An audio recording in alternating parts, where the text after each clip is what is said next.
One match we haven't mentioned yet, Spurs winning 4-1 against Wolfsberger of Austria. Really, though, the story in this one, Gareth Bale not only gets a start, gets a goal and gets an assist. Robbo, maybe there is a light at the end of the Gareth Bale tunnel.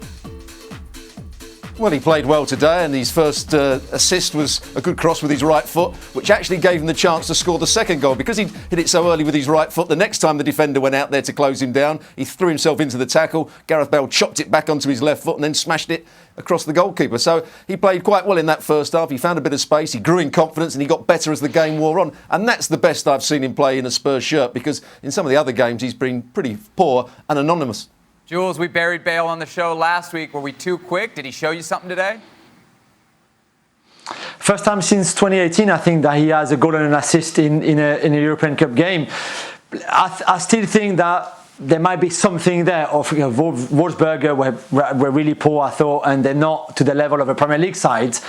But why can't he get maybe a little run in the Premier League and see what happens? There's a position there on the right-hand side. We saw Bergwijn, we saw Lucas, we saw Lamela recently. I think Bale can be there with Kane and Son and Ndombele and see what happens for Mourinho. But it feels still that there's something between him and Mourinho right now that just doesn't cut it, and I don't think he would get that chance in the Premier League. Shaka, do we give Mourinho some credit here? It seemed like last week the door was closed between these two. He's opened it up, given Bale another opportunity, and he makes it pay. It works, and the only thing, in my opinion, we've learned about Gareth Bale is that if we were playing in Austria, he would absolutely tear it up. Aside from that, what we've seen from Gareth Bale in a Spurs shirt otherwise is leaves you scratching your head. And as much as he comes in and does well here, at least he offers Mourinho the option of rotating his squad in the Europa League and resting some of his usual picks. I don't think Gareth Bale starts against West Ham on the weekend, and that says all you need to know about his performance in the 65, 68 minutes that he played today. There you go. Another game for us to keep an eye on, Arsenal and Benfica. This one ended up final score 1-1, a game played in Rome. Robbo, what happened to Arsenal today? They got a good response after they let in the goal, but other than that, a lot of chances, very little action. Well, I thought actually Arsenal for the first 30 minutes completely dominated the game. They played some really good football. They got it from into the front areas really well, but their final pass and their finishing wasn't good enough. Aubameyang missed a golden opportunity after about half an hour where he could have just side-footed it into the corner and missed the target completely. They made poor decisions in that final third. But up to that point, I thought the movement was good, the sort of a combination between the right-hand side players, Shaka and Bellerin, who was coming in field. But after that 30 minutes when they hadn't scored, they started to deteriorate. They didn't play quite so well and they got frustrated. But they were still a better team than Benfica. Jules, Arsenal 10th in the league, out of both domestic cups. We saw Arteta basically roll out the exact same lineup he did against Leeds. How big is this tournament for Arsenal? I think it's huge. I think they will qualify. They were. I agree with Robert. They were clearly the better side. I think they were quite lucky to be just 1-1, and I expect them to qualify. And then again, it depends a lot on the draw. But I think they could be really strong in this tournament. And it's clearly the only way they can qualify for the Champions League next season is to win this. There will be other big clubs, and I don't know if they can go all the way. But I think they will have a chance. And clearly, the fact that he played the same team he did against Leeds on last weekend, especially 3 days before the City clash at the Emirates on Sunday, shows you which competition is the priority. Otherwise, you keep that team to play City. You don't play them on Thursday because they're not going to play again on Sunday. So clearly, that shows you the mindset of Arteta as well going into this game.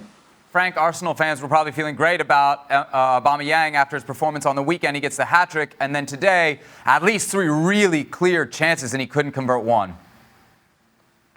Yeah, exactly. We thought that he was back to its best, where we know that he knows how to do, and he didn't do it. He didn't produce. He had at least really 2 clear chances to score, and completely missed, especially the first one, missed the target. So that was very poor performance from him, even if I really think, like my 2 colleagues, that Arsenal at least deserve a draw, because I think we can talk about the penalty against them. I think it wasn't a penalty.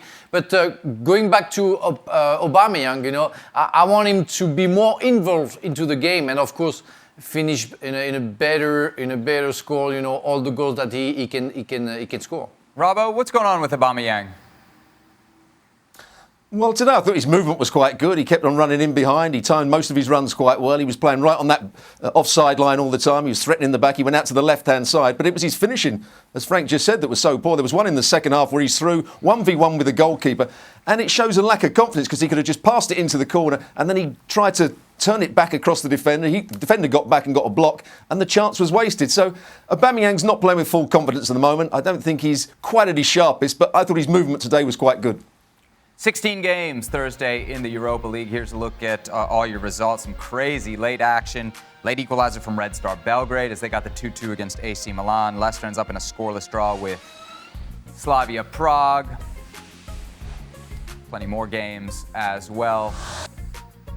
Rangers, late penalty as they complete the comeback 4-3 over Antwerp.